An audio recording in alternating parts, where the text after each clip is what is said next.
안녕하십니까, 신구입니다. 나중에 또 얘기가 되겠지만요, 귀속 재산이니 적산 기업이니 이런 걸 파헤친다는 건 참 불편한 일입니다.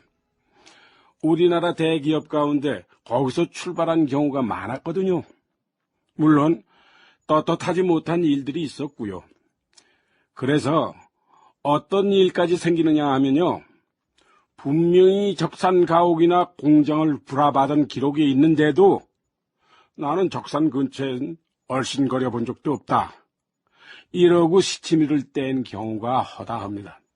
물론 그런 걸 파헤치는 게 우리 방송 몫은 아니거니와 적산을 불화받은 게 무조건 추잡한 행각이라고 몰아세우지도 않을 겁니다. 다만 그 혼란기에서 꼼수 안 부리고 묵묵히 자기 기술을 키워가면서 기업을 일궈낸 사례도 있다는 것이죠. 후쿠다 소장이 입에 침이 마르도록 칭찬을 하던 그 친구로구만. 예? 그 현장 소장 후쿠다가 내 친구일세. 철공 일을 해본 적은 있나? 아니요, 처음입니다. 혼자라고 했지. 여기가 바로 내 공장인데 우리 집에서 기거하면서 여기서 일해보세. 사장님, 정말입니까? 힘들 거야. 미리 말해주지만. 괜찮습니다. 열심히 해보겠습니다. 그래 잘 해봐.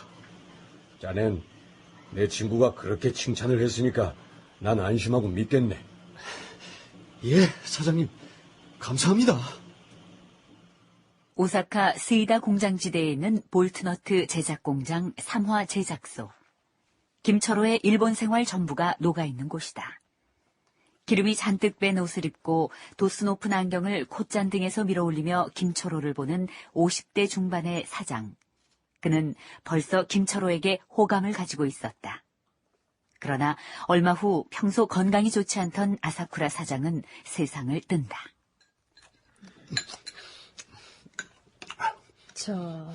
긴상.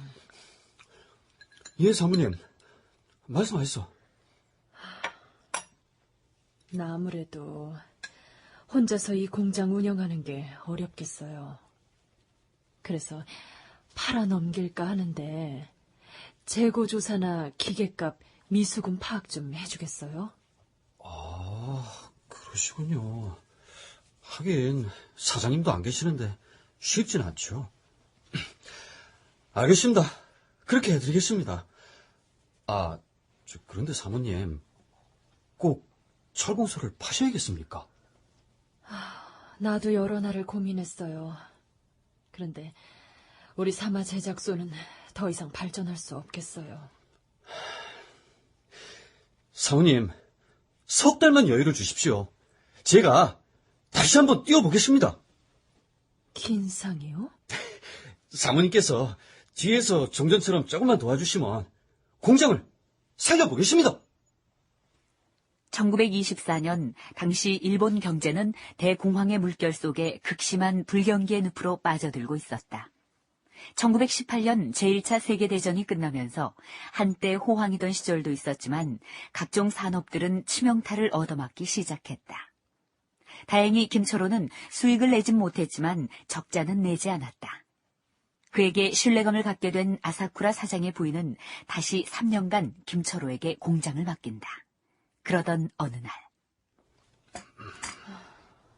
긴상, 차 드세요. 예, 사모님. 무슨 하실 말씀이라도 있으십니까? 긴상이 이 공장을 인수하면 어떨까 싶어서요. 공장을요? 네. 아무래도 나보단 긴상이 공장을 경영하는 게 좋겠어요. 다만 조건이 있습니다. 삼화가 안고 있는 모든 부채는 긴상이 책임집니다. 그리고 이 공장과 기계값은 앞으로 2년 후에 저한테 주시는 거예요. 어때요?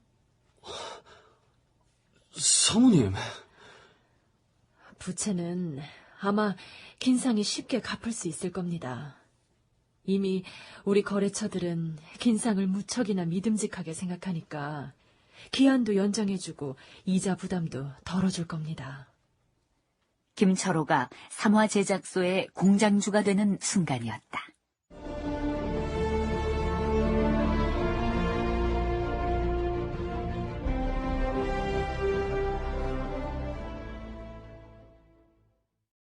그리고 그의 공장에서 만든 볼트너트가 입소문을 타고 팔려나가기 시작했다. 그러면서 기계를 사들이고 직공을 들여가면서 단지 철공소 정도의 수준에서 벗어나기 시작했다. 그리고 1930년대로 접어들면서 군수산업이 활기를 띠기 시작한다. 특히 1937년의 중일전쟁은 김철호에게 큰 반전의 기회가 된다. 그 무렵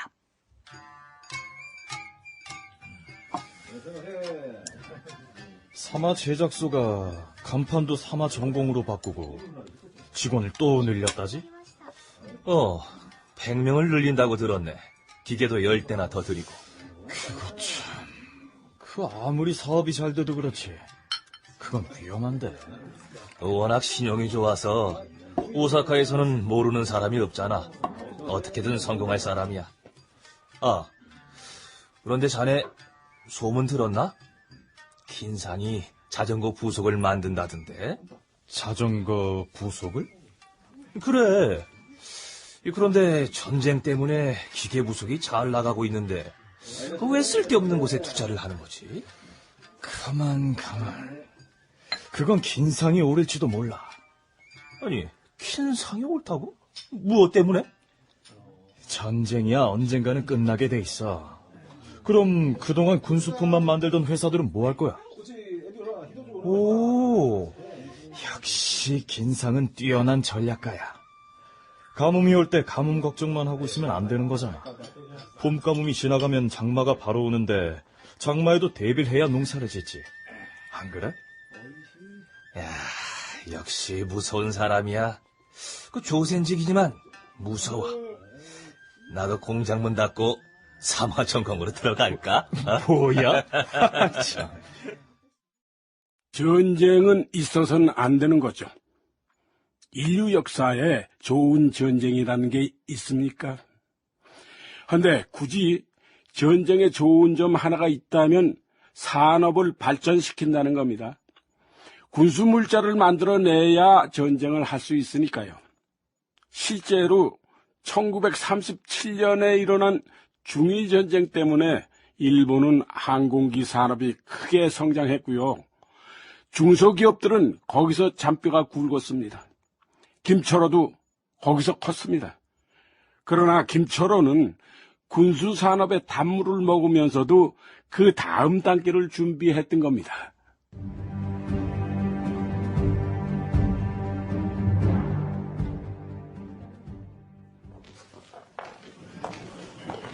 자, 이쪽으로. 이리로 오시죠. 예, 감사합니다. 중일전쟁으로 군수산업 시장이 커지면서 김철호의 삼화전공도 생기가 돌았다. 직원 20명, 직공 300여 명을 거느린 어엿한 중소기업 대열에 들어섰다. 그런 어느 날 김철호가 공장으로 기술자 한 사람을 초빙한다. 40대 중반의 일본인 기술자. 그가 바로 와다 에이치였다.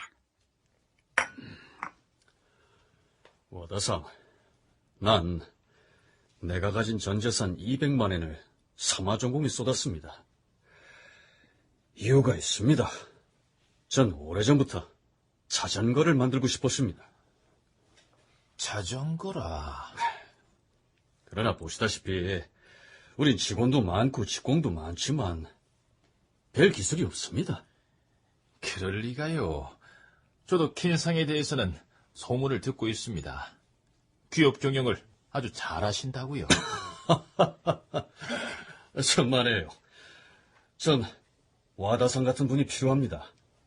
자전거의 생명인 림과 스포크에 대해서는 일본에서 1인자가 바로 와다상이라고 들었습니다. 절 도와주십시오. 자전거는 제 어린 시절의 꿈입니다. 좋습니다. 미야카나마, 킨상이 하는 일을 돕겠습니다. 참말입니까? 이리 쉽게 결정해 주실 줄 몰랐습니다. 단 하나의 이유 때문입니다. 난 지금까지 일본인 사장들이 경영주로 있는 회사에서 자전거를 만들어 왔습니다. 그런데 그 누구도 자전거 생산이 꿈이라고 말하는 사람은 없었습니다. 와다상, 감사합니다. 정말 감사합니다. 제 꿈을 이룰 수 있게 해줘서 감사합니다. 물론 와다 덕분에 김초로는 자전거를 생산할 수 있었다. 그리고 이름도 아사쿠라로 개명했다. 다만 그 무렵부터 일본은 서서히 전쟁의 부담을 느끼고 있었다. 그리고 다시 제2차 세계대전의 먹구름이 일본을 덮쳤고 경제 사정도 기울고 있었다. 김초로가 일본을 뜨게 된 것도 1944년 그 무렵이었다.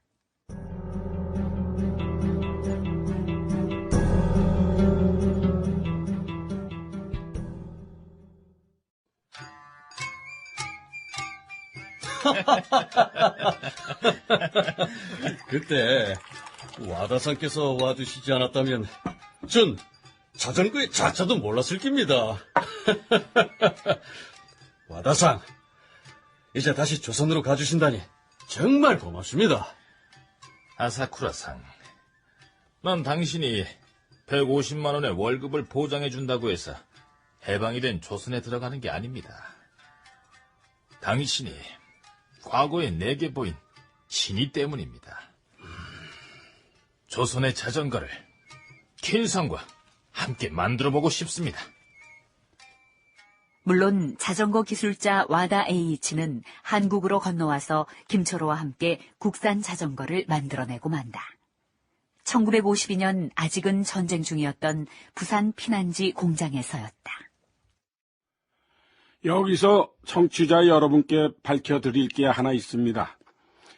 김초로 사장이 와다를 초빙하러 일본에 간 게 1949년이냐, 1951년이냐는 명확하지 않습니다. 증언과 기록마다 시기가 다릅니다. 무엇보다도 김초로 자신이 직접 구술한 자료가 공식적으로 남아있지 않기 때문입니다. 아무튼 그 뒷얘기는 또 나중에 이어드리겠습니다.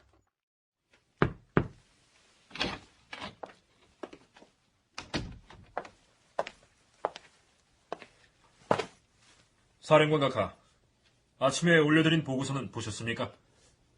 봤어, 러치 장관. 1946년 5월 제1차 미소공동위원회가 무기 휴회되면서 미군정 당국은 김규식, 여운형 같은 온건한 좌우파의 지도자들에게 좌우 합작운동을 적극 알선한다. 그런 한편 이들을 중심으로 과도입법의원을 구성한다. 결국 조선 인민이 요구하는 법령을 조선 인민의 손으로 제정하는 입법기관을 창설하자는 거 아니오? 그렇습니다. 그걸 또다시 풀어보면 우리 군정이 정권을 조선인들에게 넘겨주기 위해서 입법기관 하나를 과도적으로 만들자는 것이고. 예, 그렇습니다, 사령관 각하. 오케이. 가능하면 빨리 넘겨줄 수 있는 수단과 방법을 다 동원하시오. 이승만, 김구, 그 귀찮은 존재들로부터 하루빨리 도망치고 싶으니까. 그래, 절차가 어떻게 되는 거야? 1946년 10월 21일부터 31일까지 열흘에 걸쳐 민선의원 45명을 간접선거로 선출합니다. 그리고 관선의원 45명은 사령관 각하께서 임명합니다. 러치 장관, 예, 사령관 각하. 내가 장담하건대 보나마나 어떤 문제든 생길 거야. 문제가 안 생긴다면 누군가는 트집을 잡아서라도 문제를 만들어낼 거야. 그래서 철저하게 준비하고 있습니다. 이로써 조선에도 근대 사상 최초의 대의 정치기관이 생기는 건가?